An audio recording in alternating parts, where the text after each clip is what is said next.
Takšnega Yetija sem lani že vozil, le da je bil tisti malo bolje opremljen in sem negodoval nad visoko ceno. Stal je več kot 30 000 evrov. Ja, tudi tale, ki stane 27 000, ni poceni, je pa že malo bolj sprejemljiv, ker ponuja veliko. In spet sem se podal v blatno kopel, ki mu tako dobro dene.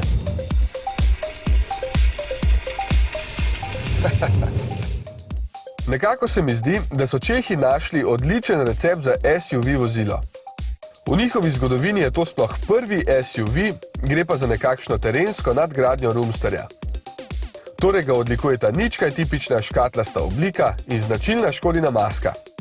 Od tal je odmaknjen za 18 cm, kar je čisto dovolj za pločnike in nekaj blata ali snega. Yeti je tudi eden najbolj uporabnih malih SUV-jev, že skoraj kot kakšen kombi.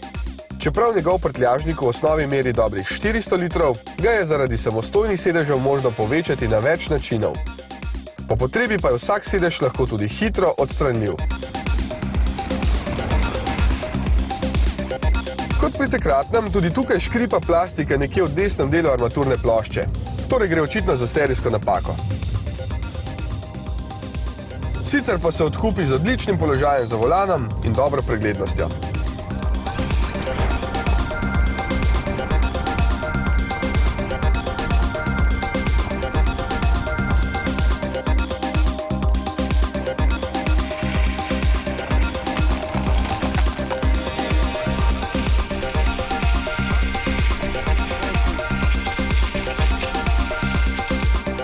Dvolitrski TDI 103 kW se zdi idealna izbira za njegovo težo, velikost in namen. Zato tudi poraba dobrih 7 litrov ni pretirana.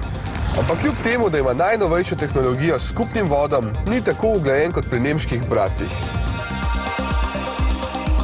Nič hudega, Yeti je v bistvu vse, kar od tega Škodinega modela pričakujemo. Dovolj poseben, da je za posebne ljudi in dovolj uporaben, da vam je lahko hitro všeč.